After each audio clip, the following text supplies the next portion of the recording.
Luc, il faut préciser, hein, donc c'est le seul des évangélistes qui se sert de l'Ancien Testament comme le fondement de son ordre de mission. Donc, à la fin de chaque évangile, il y a un envoi en mission. Et donc, le mandat de mission de Matthieu, l'évangile de Matthieu est bien connu.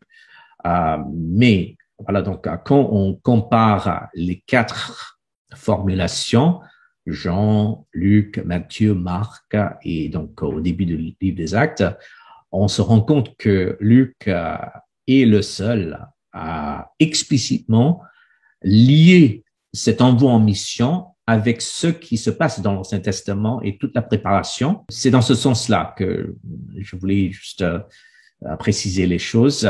Mais pour la question de la mission plus large en général, 4 manières dont il utilise l'Ancien Testament. Donc, je parle de l'utilisation théologique, l'utilisation christologique, l'utilisation ecclésiologique et l'utilisation missiologique. En d'autres termes, ce que j'aimerais dire par cela, c'est que la mission chez Luc s'inscrit dans les desseins de Dieu, qui est peut-être la notion lucanienne la plus proche de la notion de mission de Dieu, les desseins de Dieu. Et ces desseins de Dieu se trouvent déjà dans toutes les parties de l'Ancien Testament, c'est-à-dire dans la loi de Moïse, les psaumes et les prophètes. Donc, ce plan de Dieu, ces desseins de Dieu se réalisent par Jésus-Christ, par sa mort, par sa vie, sa mort, sa résurrection et son ascension à la de Dieu. Et Luc, il insiste sur ces aspects différents quand il parle de la christologie. Christ, il est l'accomplissement de l'Ancien Testament dans sa vie, sa mort, sa résurrection et son ascension à la de Dieu. Ensuite, ce que Dieu il a réalisé en Christ est annoncé et incarné dans la mission des disciples et dans la mise en place d'une communauté en mission dans le monde. Et ce schéma basique de Dieu, le Messie, le Christ, l'Église, son peuple, le nouveau peuple de Dieu et la mission, il me semble que cela forme le cadre de l'utilisation lucanienne de l'Ancien Testament. Et dans le débat sur l'herméneutique missiologique, il est nécessaire de prêter plus d'attention à la manière dont les auteurs du Nouveau Testament interprètent l'Ancien Testament. Et ça, c'est intéressant, je pense.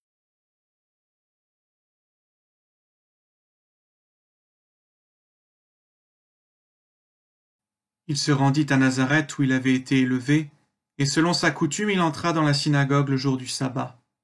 Il se leva pour faire la lecture, et on lui remit le livre du prophète Ésaïe.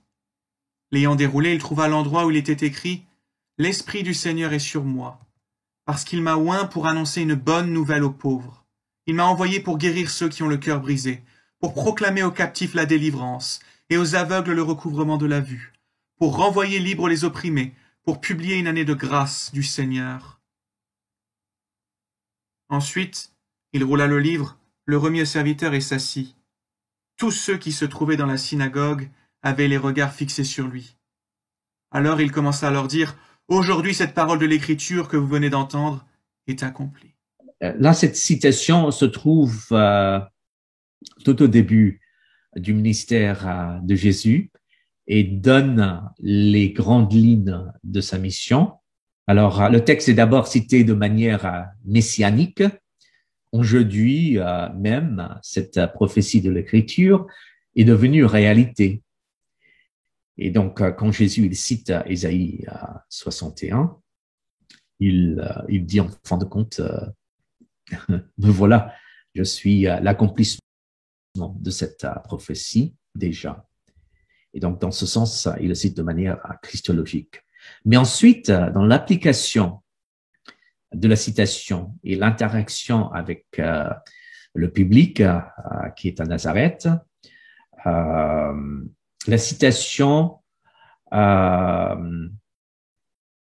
est appliquée dans une ouverture vers les peuples non juifs et cela frappe énormément Et le fait que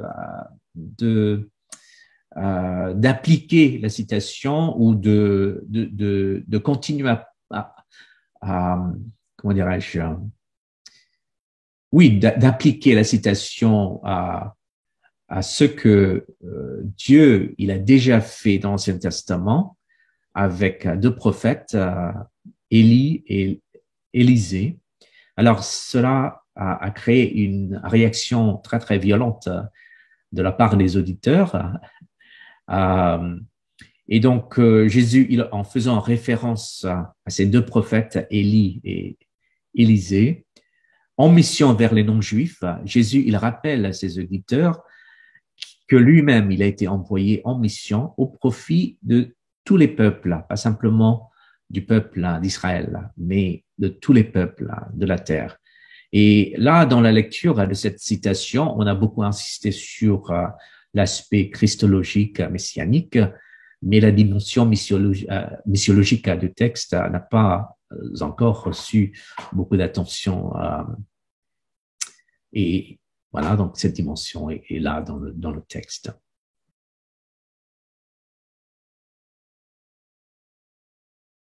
Dieu, il me donne la possibilité de m'investir dans le développement de la missiologie et cela demande une certaine intelligence, sagesse de sa part. Et moi, je me rends compte que je ne peux pas faire grand-chose sans l'aide de Dieu dans ce travail, cette tentative de développer davantage la missiologie. Ça, c'est une chose. Et l'autre chose, c'est l'importance de trouver d'autres personnes qui peuvent s'impliquer dans cette tâche de développer cette réflexion missiologique dans le monde francophone. Et c'est un grand sujet de prière pour moi. Voilà, donc depuis quelques années maintenant. Et donc, on peut prier dans ce sens-là.